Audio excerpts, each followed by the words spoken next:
Alcoholics anonymous அத்தியாயம் 3. குடிநோயை பற்றி மேலும் பல தகவல்கள். எங்களில் பெரும்பாலானவர்களுக்கும் தாங்கள் உண்மையில் குடிநோயாளிகள் என்று ஒத்துக்கொள்ள மனமில்லை.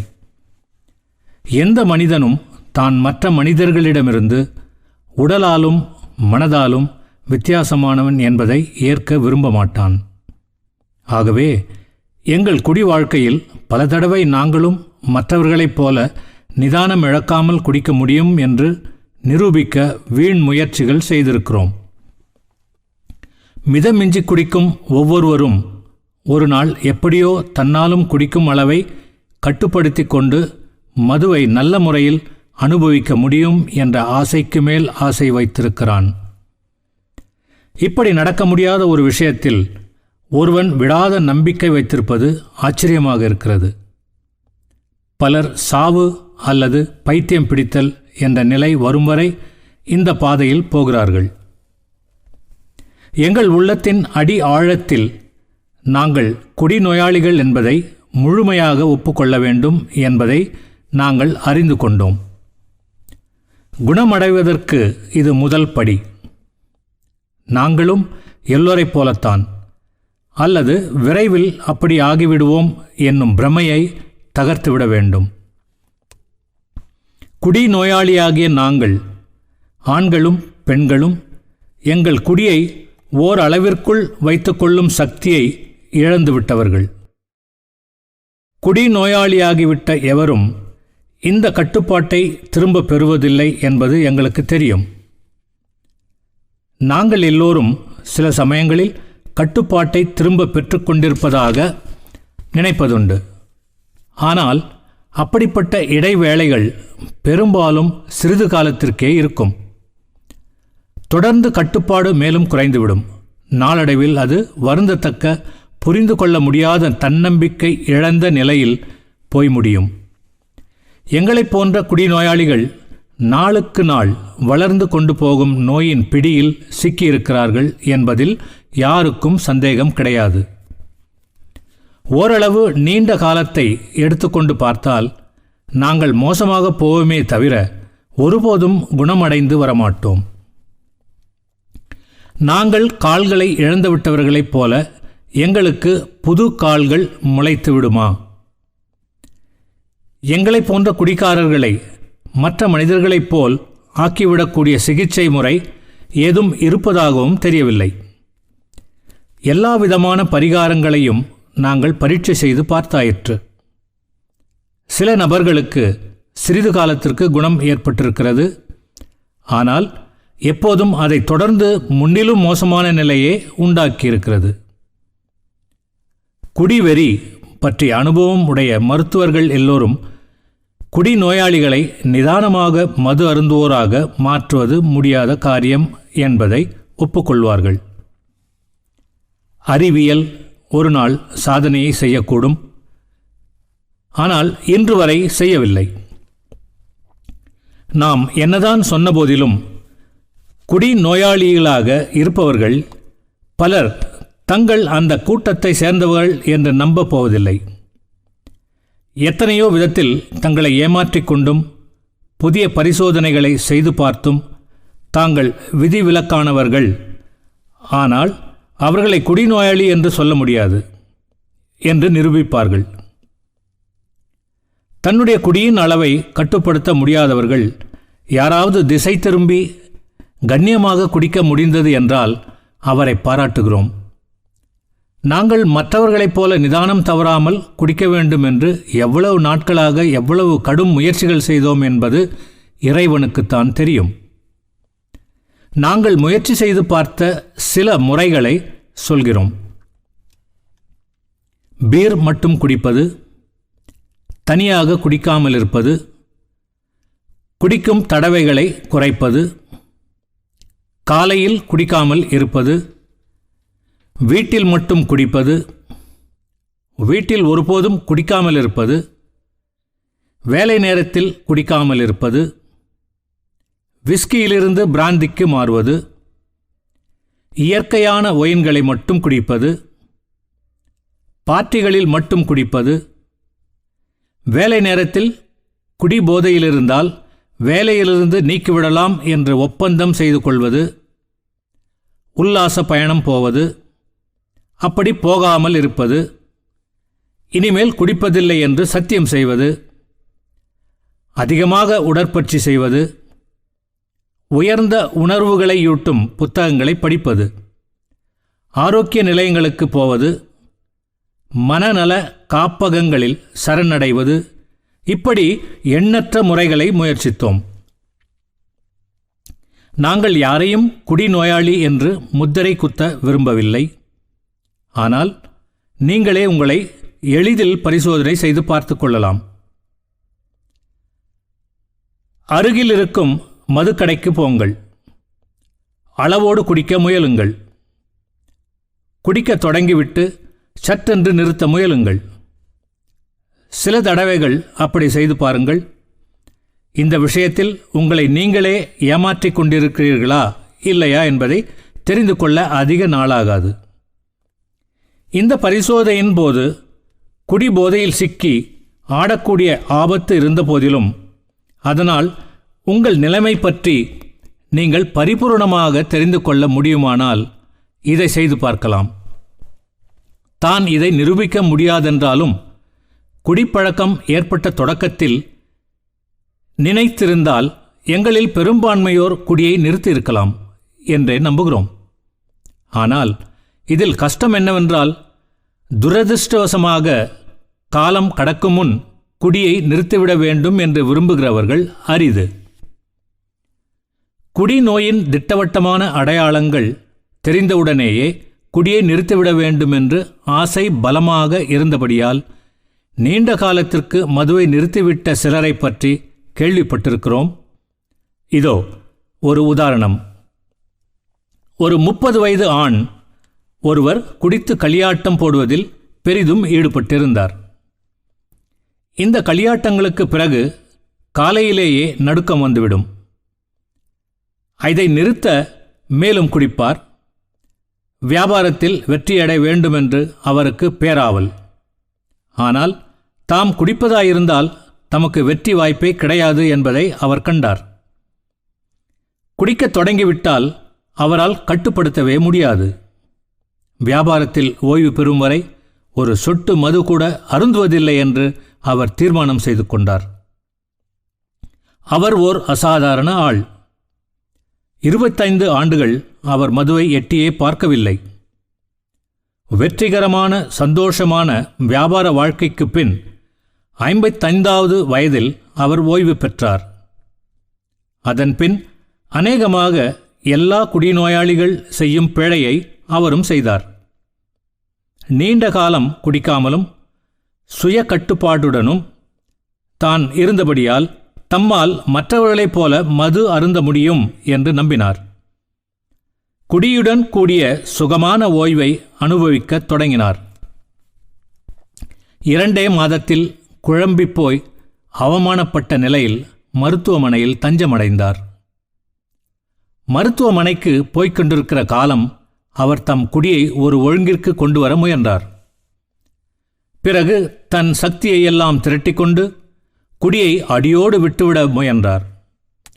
அவருடைய பிரச்சனையை தீர்க்க பணத்தை கொண்டு எதையெல்லாம் செய்ய முடியுமோ அதையெல்லாம் செய்து பார்த்தார். ஒவ்வொரு முயற்சியும் தோல்விதான்.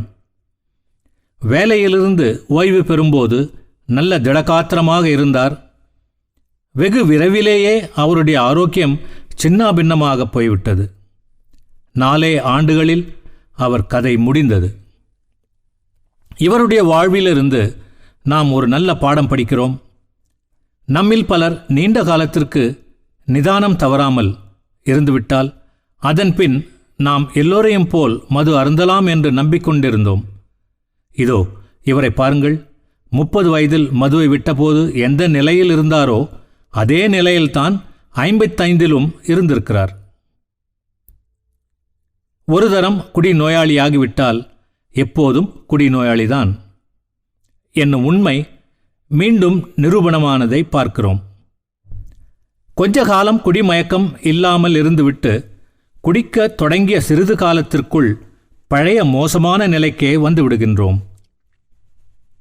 குடியை நிறுத்திவிடுவது என்று திட்டம் போட்டால் எந்தவிதமான மறைவிற்கும் அதில் இடம் இருக்கக்கூடாது. பின் என்றைக்கோ ஒரு நாள் குடிக்கலாம், அது நம்மை ஒன்றும் செய்யாதென்ற எண்ணம் எந்த மூலையிலும் ஒளிந்திருக்கக்கூடாது. இளைஞர்கள் இந்த மனிதரின் அனுபவத்தை பார்த்து அவர் நிறுத்தியதைப் போல தாங்களும் தங்களுடைய சொந்தமான மன உறுதியை கொண்டு நிறுத்த முடியும் என்று நினைக்கலாம். அவர்களால் அப்படி செய்ய முடியும் என்பதில் எங்களுக்கு சந்தேகம்.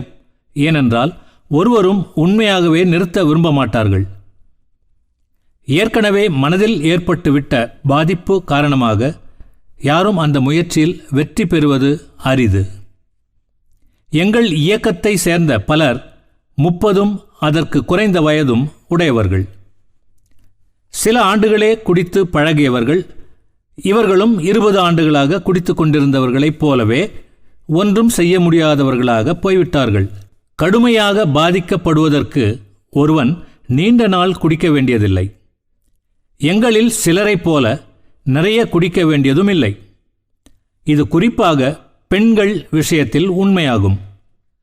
குடிகாரியாக ஆகக்கூடிய பெண்கள் ஒரு சில ஆண்டுகளிலேயே குடி நோயாளியாகி இனி விமோசனமே இல்லை என்கிற நிலைக்கு வந்து விடுகிறார்கள். குடிக்கிறவர்களில் சிலரை குடி நோயாளிகள் என்று சொல்லிவிட்டால் அவர்களை பெரிதாக அவமானப்படுத்திவிட்டதாக நினைப்பார்கள். அவர்கள் தங்களால் அதை நிறுத்த முடியவில்லை என்பதை காணும்போது ஆச்சரியப்படுவார்கள். குடி நோயாளிக்குரிய அடையாளங்கள் எல்லாம் நன்கு பழக்கமாகிவிட்ட எங்களுக்கு எங்கு பார்த்தாலும் இளைஞர்களிடையே குடிநோயாளியாக ஆகிவிடக்கூடியவர்கள் பலர் இருப்பது தெரிந்தது. ஆனால் அவர்கள் அதை உணரும்படி செய்ய முயற்சி செய்து பாருங்களேன், பார்க்கலாம். இது இந்த புத்தகம் முதல் தடவை வெளியிடப்பட்டபோது இருந்த நிலை. ஆனால் 1983 ஐக்கிய அமெரிக்கா, கனடா இரண்டிலும் உள்ள ஆல்கஹாலிக்ஸ் அனானிமஸ் உறுப்பினர்கள் பட்டியலை ஆராய்ந்தபோது 30 அதற்கு குறைவாகவும் வயது உள்ளவர்கள் 5இல் ஒரு பகுதியினர் என்று தெரிய வந்தது. பின்னோக்கி பார்க்கும்போது நமது சுய சக்தியை கொண்டு குடியை நிறுத்திவிடக்கூடிய கட்டத்தை தாண்டி பல ஆண்டுகள் குடித்து கொண்டிருக்கிறோம் என்பதை உணர்கிறோம். யாருக்காவது தான் இந்த ஆபத்தான பிரதேசத்தை அடைந்து விட்டோமோ இல்லையா என்கிற சந்தேகம் இருந்தால் 1 வருடம் குடியை நிறுத்தி பார்க்கட்டும். அவன் அசல் குடிகாரனாக இருந்து மிகவும் முற்றிப்போன நிலை அடைந்திருந்தால் அவன் அதில் வெற்றி பெறுவது மிகவும் அரிது. எங்கள் குடிகார வாழ்க்கையின் ஆரம்பத்தில் அவ்வப்போது 1 வருடத்திற்கோ அதற்கும் அதிகமாகவோ குடியை நிறுத்தியிருந்து விட்டும் பின்னால் பெருங்குடிக்காரர்கள் ஆகியிருக்கிறோம். நீண்ட குடிநோயாளிகளாவதற்குரிய தன்மை உங்களிடம் இருக்கவே செய்யும். இந்த புத்தகத்தை யாரை உத்தேசித்து எழுதுகிறோமோ அவர்களில் யாவரும் தொடர்ந்து ஓராண்டு குடிக்காமல் இருப்பது அரிது. சிலர் குடிக்கக்கூடாதென்று தீர்மானம் செய்த மறுநாளே குடித்து வெறித்து போவார்கள். பெரும்பான்மையானவர்கள் சில வாரங்களில் குடிக்க தொடங்கிவிடுவார்கள்.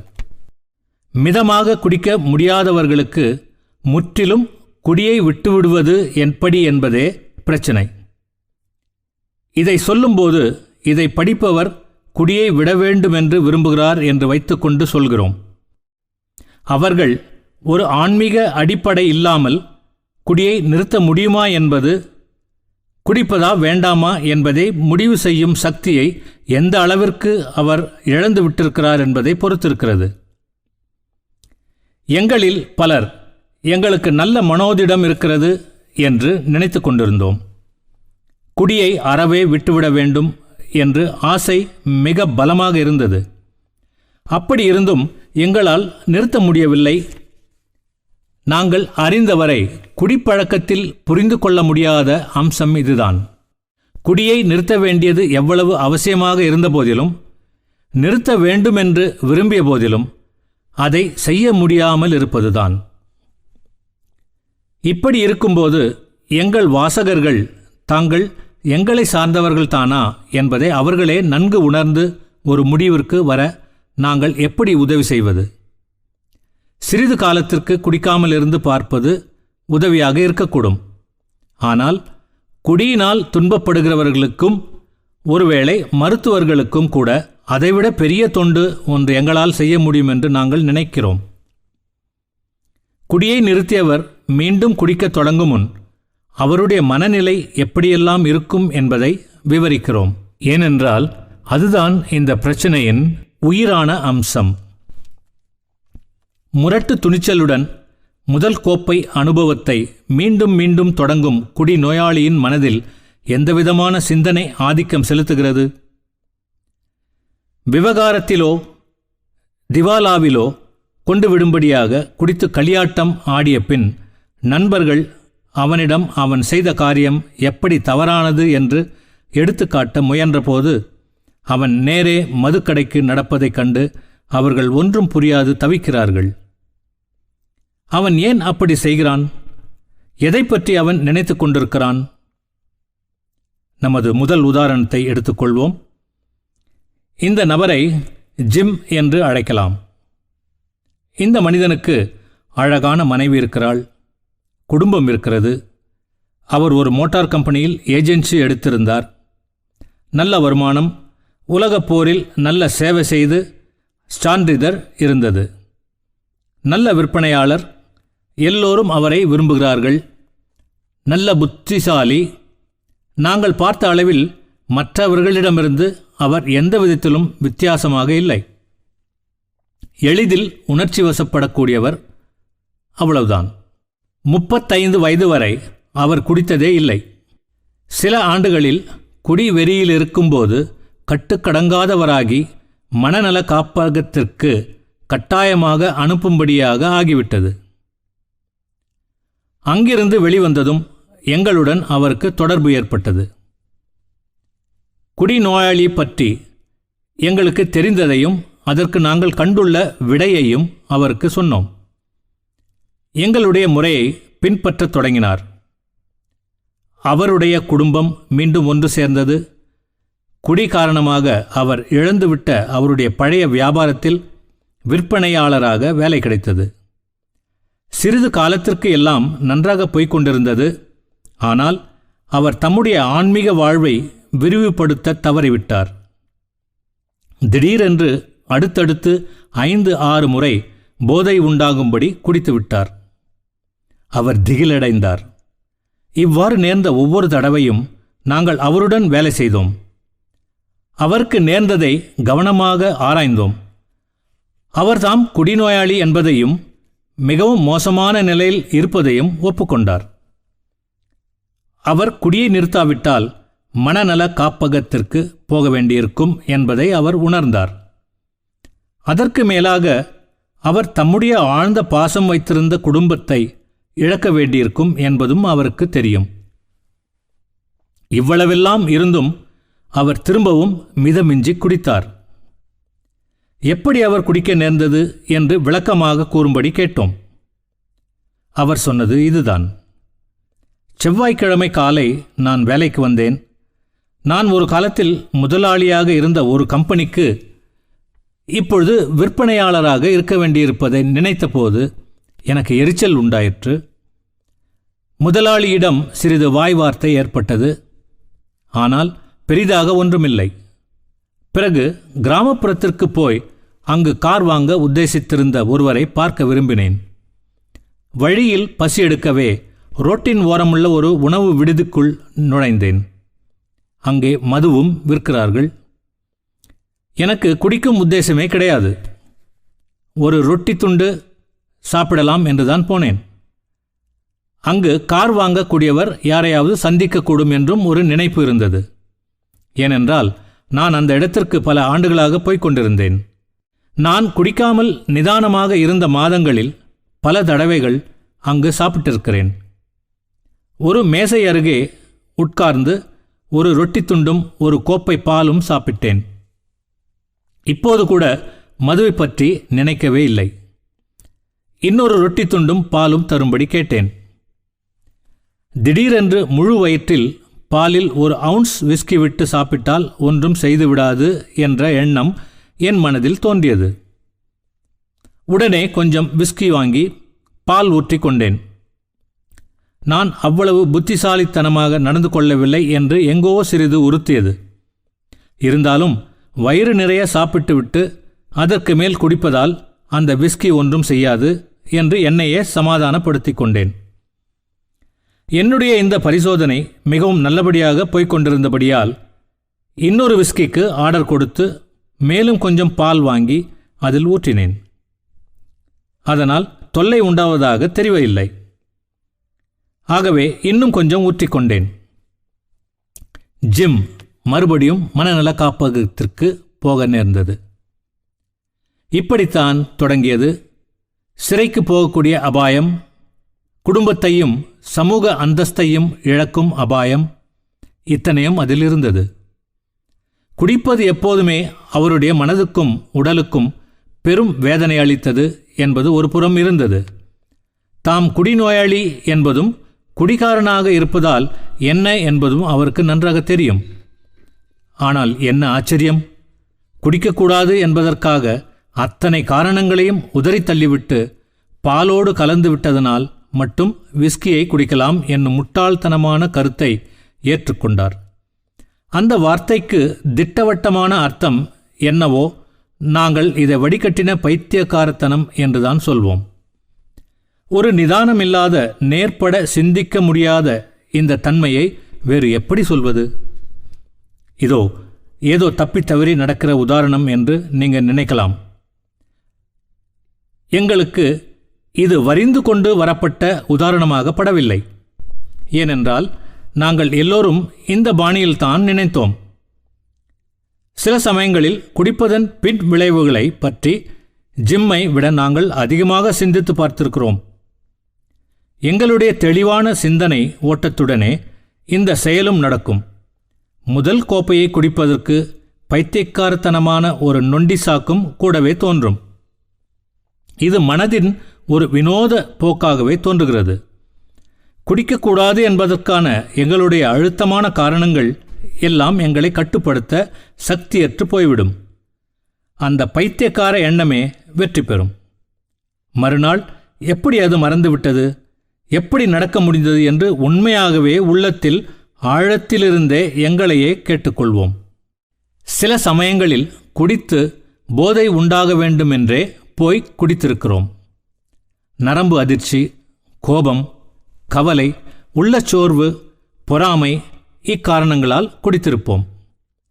அப்படி ஒரு சூழ்நிலையில் குடித்தது சரியே என்று எங்களை நாங்களே சமாதானப்படுத்திக் கொள்வோம். இந்த மாதிரியான சூழ்நிலையில் தொடங்கும் களியாட்ட விஷயத்திலும் பின்னால் அவையெல்லாம் எப்படி முடிந்தன என்பதை நோக்கும்போது எங்களுடைய சமாதானம் ஏற்க முடியாதது, பைத்தியக்காரத்தனமானது என்பதை நாங்கள் ஒத்துக்கொண்டே ஆக வேண்டும். தற்செயலாக அல்லாமல் வேண்டுமென்றே குடிக்கத் தொடங்கும்போது அதை பற்றி யோசித்து பார்க்கிற கட்டத்தின் பின்னால் எவ்வளவு பயங்கரமான விளைவுகள் ஏற்படக்கூடும் என்பதை கவலையுடன் ஆராய்வதில்லை என்பது இப்பொழுது எங்களுக்கு தெரிகிறது. முதல் கோப்பை விஷயத்தில் நாங்கள் நடந்து கொள்ளும் விதம், நிறைய வாகனங்கள் வேகமாக ஓடிக்கொண்டிருக்கும் சாலையில் விதிகளையெல்லாம் மீறி உல்லாச நடை போடுகிறானே, அவனுடைய நடத்தையைப் போலவே நகைப்பிற்கிடமாகவும் புரிந்து கொள்ள முடியாததாகவும் உள்ளது. வேகமாக ஓடும் வாகனங்கள் முன்னால் அனாயாசமாக பாய்வதில் அவனுக்கு ஒரு உற்சாகம். நண்பர்கள் எச்சரித்தும் கேளாமல் சில ஆண்டுகள் இந்த மாதிரி இன்பம் அனுபவிப்பான். இந்த கட்டம் வரை விளையாட்டு என்றால் என்ன என்பது பற்றி இந்த ஆசாமிக்கு விந்தையான கருத்துகள் எல்லாம் இருக்கின்றன என்று மட்டும் சொல்வீர்கள். பிறகு அதிர்ஷ்டம் அவனை கைவிடுகிறது. சில தடவைகள் விபத்துக்குள்ளாகி சிறு காயங்களுடன் தப்புகிறான். சாதாரணமாக எல்லோரையும் போல இருந்தால் அவன் என்ன செய்வான்? இந்த வழக்கத்தை விட்டுவிட மாட்டானா? இதோ திரும்பவும் காரில் அடிபடுகிறார். இந்த தடவை மண்டை உடைகிறது. மருத்துவமனையிலிருந்து வந்த ஒரு வாரத்திற்குள் வேகமாக போன லாரி ஒன்றில் அடிபட்டு கையை ஒடித்துக் கொள்கிறான். இந்த மாதிரி சாலையின் குறுக்கே ஜாலியாக நடைபோடுகிற வழக்கத்தை கட்டோடு விட்டுவிட்டேன் என்று சொல்கிறான். இதை சொல்லி சில வாரங்களுக்குள் 2 கால்களையும் உடைத்துக் கொள்கிறான். இந்த பழக்கம் வருடக்கணக்காக தொடர்கிறது. ஒவ்வொரு தடவையும் இனிமேல் கவனமாக இருப்பேன் என்றும் தெருவில் நடக்கவே மாட்டேன் என்றும் கூட வாக்களிக்கிறான். கடைசியில் அவனால் வேலை செய்ய முடியாமல் போகிறது. மனைவி விவாகரத்து வாங்கிக் கொள்கிறாள். ஊர் சிரிக்கிறது. அப்படி சாலையில் குறுக்கே நடக்கிற பழக்கத்தை மறந்துவிட வேண்டுமென்று தன்னால் ஆன வித்தையெல்லாம் செய்து பார்க்கிறான். ஒரு பாதுகாப்பு இல்லத்தில் போய் சேர்ந்தால் திருந்துவிடலாம் என்று நினைத்து அங்கே போகிறான். ஆனால் அங்கிருந்து வெளிவந்த அன்றே ஒரு தீயணைக்கும் வண்டி முன்னால் ஓடி முதுகெலும்பை உடைத்துக் கொள்கிறான். இப்படியொருவன் இருந்தால் அவனை பைத்தியம் என்று சொல்லாமல் வேறு எப்படி சொல்வது? இவ்வளவு மடத்தனமாக யாரும் நடந்து கொள்ள மாட்டார்கள். நீங்கள் சொல்லும் உதாரணம் பொருத்தமாக தோன்றவில்லை என்கிறீர்களா? அப்படியா நினைக்கிறீர்கள்? இந்த சாலை தாவல் வேலைக்கு பதில் மிதமிஞ்சிய குடி என்று வைத்துக்கொண்டு பார்த்தால் அது அப்படியே எங்கள் எல்லோருக்கும் பொருந்தும். மற்ற எல்லா விஷயங்களிலும் நாங்கள் எவ்வளவு புத்திசாலியாக இருந்தபோதிலும் மது சம்பந்தப்பட்டவரை நாங்கள் ஏதோ ஒருவித வினோதமான முறையில் பைத்தியக்காரர்களாகவே இருக்கிறோம். பைத்தியம் என்பது ரொம்ப பெரிய வார்த்தைதான். ஆனால் அதுதானே உண்மை. நீங்கள் என்ன நினைக்கிறீர்கள் என்பது எங்களுக்கு தெரிகிறது. ஆம், நீங்கள் சொல்வது சரி. ஆனால் முழுவதும் பொருந்தாது. நீங்கள் சொல்லும் அடையாளங்களில் சில எங்களிடம் காணப்படுகிறது என்பது உண்மை. ஆனால் நீங்கள் போன அளவிற்கு நாங்கள் போகவில்லை. நாங்கள் அப்படி போய்விடவும் மாட்டோம். ஏனென்றால் நீங்கள் சொல்வதை கேட்ட பிறகு எங்களை பற்றி நன்றாக தெரிந்து கொண்டோம். ஆகவே அப்படிப்பட்ட விஷயங்கள் இனிமேல் நடக்க முடியாது. நாங்கள் குடியின் மூலம் வாழ்க்கையில் எல்லாவற்றையும் இழந்துவிடவில்லை, இழக்கப் போவதும் இல்லை. நீங்கள் இவற்றையெல்லாம் சொன்னதற்காக உங்களுக்கு மிகவும் நன்றி என்று நினைக்கிறீர்கள். குடிக்கு அடிமையாகாதவர் சிலர் விஷயத்தில் அது உண்மையாக இருக்கலாம். அவர்கள் இப்போது முட்டாள்தனமாக அதிகமாக குடித்த போதிலும் அவர்களால் குடியை நிறுத்திவிடவோ குறைத்து கொள்ளவோ முடியும். ஏனென்றால் எங்கள் உடலும் மூளையும் பழுதடைந்ததைப் போல அவர்களுடைய உடலும் மூளையும் பழுதடையவில்லை. ஆனால் குடி நோயாளி அல்லது குடிகாரனாவதற்குரிய தன்மை உடையவனாய் தன்னுடைய பலவீனத்தை பற்றியும் அதனால் ஏற்படக்கூடிய பின் விளைவுகளை பற்றியும் தெரிந்த போதிலும் அந்த பலத்தை கொண்டு அவனால் குடியை நிறுத்தவே முடியாது. இதற்கு அநேகமாக விதிவிலக்கே கிடையாது. இந்த உண்மையை நாங்கள் மீண்டும் மீண்டும் வலியுறுத்த விரும்புகிறோம். கசப்பான அனுபவங்கள் மூலம் நாங்கள் அறிந்து கொண்ட உண்மையை அதை படிக்கும் குடிகார நண்பர்கள் மனதில் உரைக்கும்படி எடுத்துச் சொல்ல ஆசைப்படுகிறோம். இன்னொரு உதாரணத்தை எடுத்துக்கொள்ளலாம். ஃப்ரெட் ஒரு பெயர் பெற்ற கணக்கு சரிபார்க்கும் நிறுவனத்தின் பங்காளி. நல்ல வருமானம், அழகான வீடு, கல்யாணமாகி கல்லூரி போகும் வயதில் பிள்ளைகள் இருக்கிறார்கள். அவருடைய தோற்றத்திற்கும் குணத்திற்கும் எல்லோரும் அவருக்கு நண்பராகி விடுகிறார்கள். வியாபாரத்தில் வெற்றி கண்ட ஒருவரை சொல்ல வேண்டுமானால் ஃப்ரெட்டை சொல்லலாம். அவரை பார்த்தால் உறுதியான நிதானமான ஆளாகவே தோன்றும். இருந்தாலும் அவர் குடிக்கு அடிமையானவர். முதல் தடவையாக நாங்கள் ஃப்ரெட்டை ஒரு மருத்துவமனையில் பார்த்தோம். மிதமிஞ்சிய குடியின் பிடியிலிருந்து குணமடைய போயிருந்தார். அவருக்கு அந்த அனுபவம் அதுதான் முதல் தடவை. அவர் மிகவும் வெட்கப்பட்டார். தன்னை குடிநோயாளி என்று சொல்லிக்கொள்ள கூசி நரம்புகளுக்கு ஓய்வு வேண்டி மருத்துவமனைக்கு வந்ததாக சொன்னார். அவர் நினைப்பதை விட நிலைமை மோசமாக இருக்கலாம் என்று மருத்துவர் கண்டிப்பாக அவரிடம் கூறிவிட்டார். சில நாட்களுக்கு அவர் தம்முடைய நிலைமையை எண்ணி மனம் சோர்ந்து போயிருந்தார். குடியை அடியோடு விட்டுவிட வேண்டும் என்று உறுதி செய்து கொண்டார். நல்ல குணமும் அந்தஸ்தும் இருந்தபோதிலும் அவரால் ஒருவேளை அப்படி செய்ய முடியாமல் போகலாம் என்பதை அவர் நினைக்கவே இல்லை. தாம் ஒரு குடிநோயாளி என்பதை அவர் நம்ப மறுத்தார். தம்முடைய பிரச்சனைக்கு ஓர் ஆன்மீக பரிகாரத்தை ஏற்பது அவருக்கு அதைவிட கஷ்டமாக இருந்தது. குடிக்கு அடிமையாக இருப்பதை பற்றி நாங்கள் அறிந்திருந்ததை அவருக்கு எடுத்துச் சொன்னோம். நாங்கள் சொன்னதை காது கொடுத்து கேட்டார். நாங்கள் குறிப்பிட்ட அடையாளங்கள் சில தம்மிடம் இருப்பதையும் ஒப்புக்கொண்டார். ஆனால் அவருடைய நிலைமையை மாற்ற அவரால் ஒன்றும் செய்ய முடியாது என ஒப்புக்கொள்ள மறுத்துவிட்டார். அவருடைய அவமானகரமான அனுபவம், அவருக்கு இப்போது கிடைத்துள்ள அறிவு இரண்டும் அவரை வாழ்நாளெல்லாம் குடிபோதைக்கு இடம் கொடுக்காதபடி காப்பாற்றும் என்று அவர் உறுதியாக நம்பினார். தன்னை பற்றி அறிந்து கொண்ட பின் வெற்றி நிச்சயம் என்று நினைத்தார். சில நாட்களாய் ஃப்ரெட் பற்றிய செய்தியே இல்லை. ஒரு நாள் அவர் திரும்பவும் மருத்துவமனையில் சேர்ந்திருக்கிறார் என்று கேள்விப்பட்டோம். இந்த தடவை அவர் பயந்து போனார். சீக்கிரமே எங்களை சந்திக்க ஆவலாக இருப்பதாக தெரிவித்தார். அவர் சொன்ன கதையில் மிக நல்ல பாடம் இருக்கிறது. இந்த மனிதர் குடியை நிறுத்த வேண்டும் என்பதை சந்தேகமின்றி தெரிந்து கொண்டிருந்தார். குடிப்பதற்கு சொல்லக்கூடிய காரணம் ஒன்றும் அவருக்கு இல்லை. அவருடைய மற்ற காரியங்களிலெல்லாம் சரியான முடிவெடுக்கும் திறமையும் உறுதியும் அவரிடம் நிறைய இருப்பது வெளிப்பட்டது.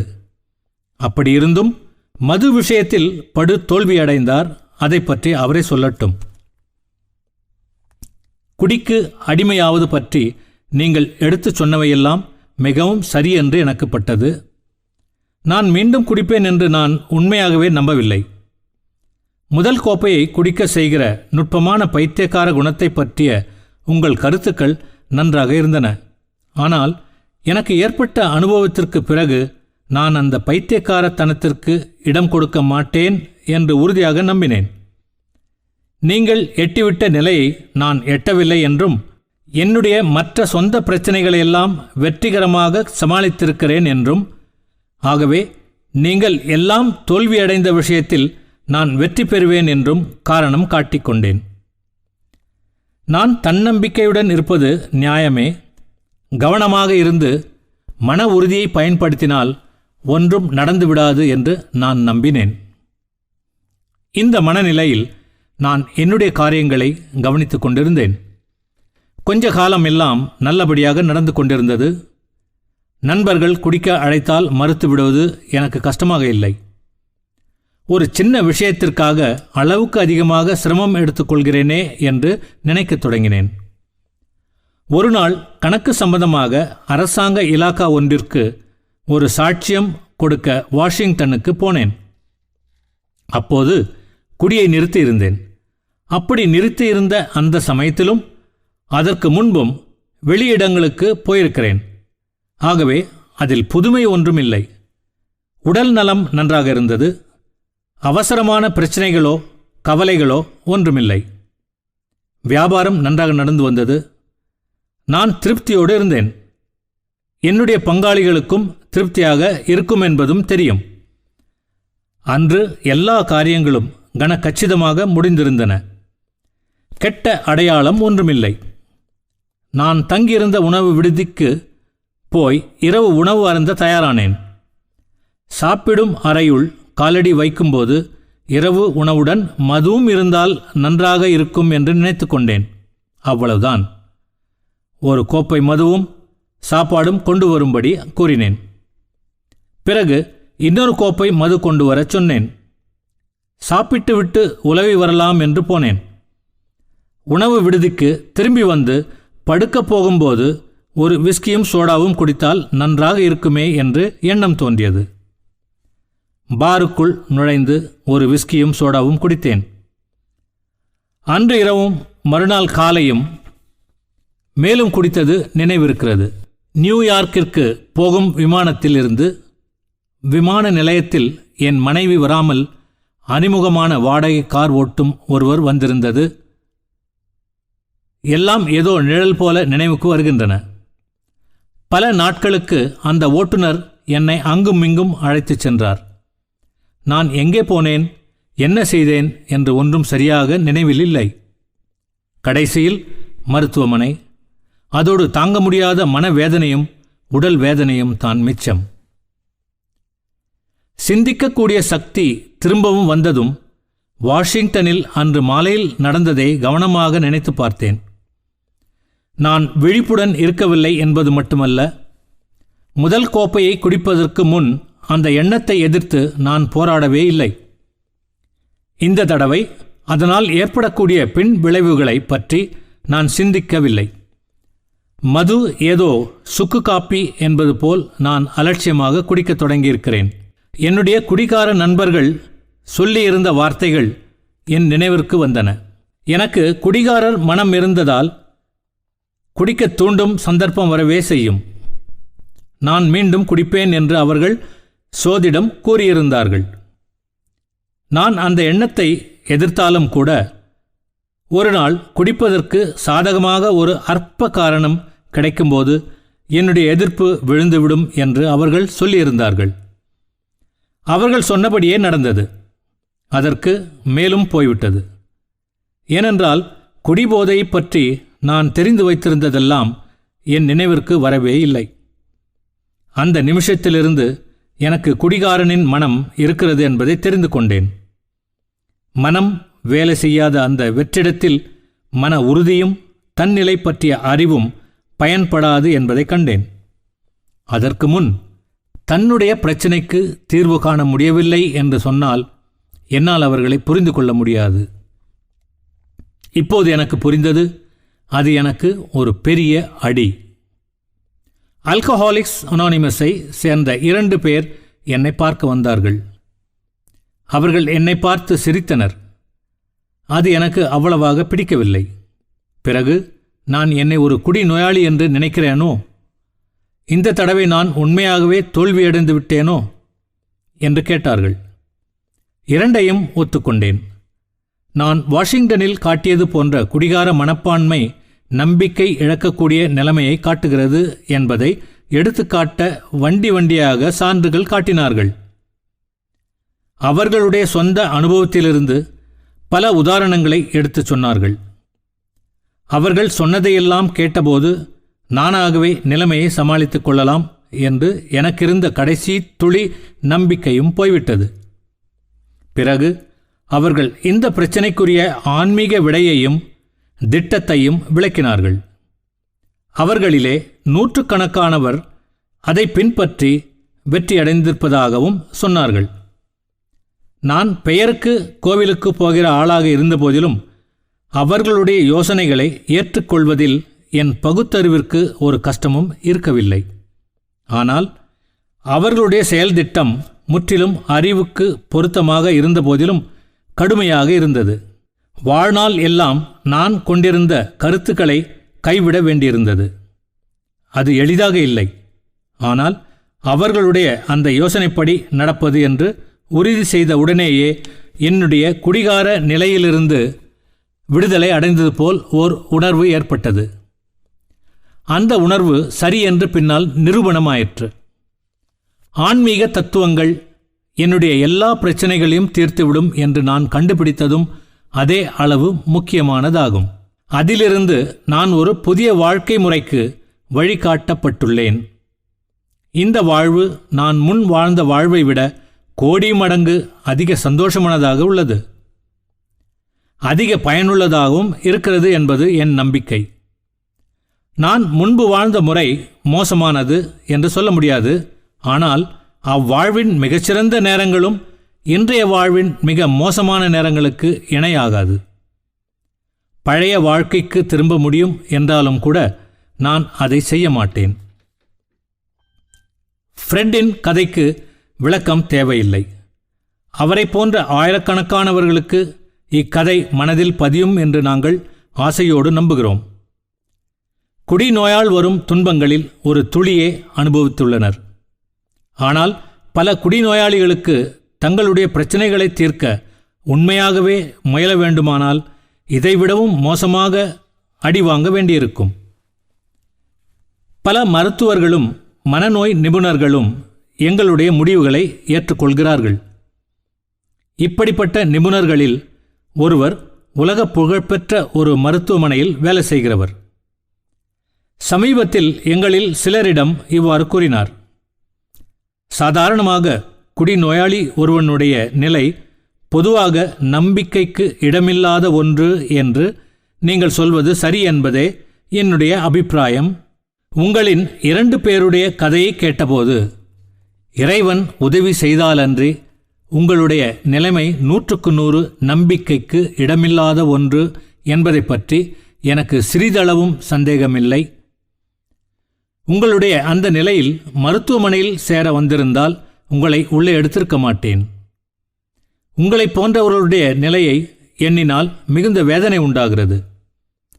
எனக்கு மத நம்பிக்கை கிடையாதென்றாலும் உங்களைப் போன்ற நபர்கள் ஆன்மீக முறைகளை பின்பற்றுவது பற்றி எனக்கு மிகுந்த மரியாதை உண்டு. பெரும்பான்மையான குடிநோயாளிகளுக்கு வேறு வழி இருப்பதாகவே தெரியவில்லை. மீண்டும் வலியுறுத்துகிறோம், குடிநோயாளிகளுக்கு குறிப்பிட்ட சில சமயங்களில் முதல் கோப்பையை மறுக்கும்படியான மனோபலம் இருப்பதில்லை. அபூர்வமான சில உதாரணங்களை தவிர அத்தகைய மனோபலத்தை அவன் தானாகவும் பெற முடியாது. வேறு எந்த மனிதர்களாலும் அதை தர முடியாது. அவனுடைய பாதுகாப்பிற்கான பலம் அவனை விட வலிமை பொருந்திய சக்தியிடமிருந்துதான் வர வேண்டும்.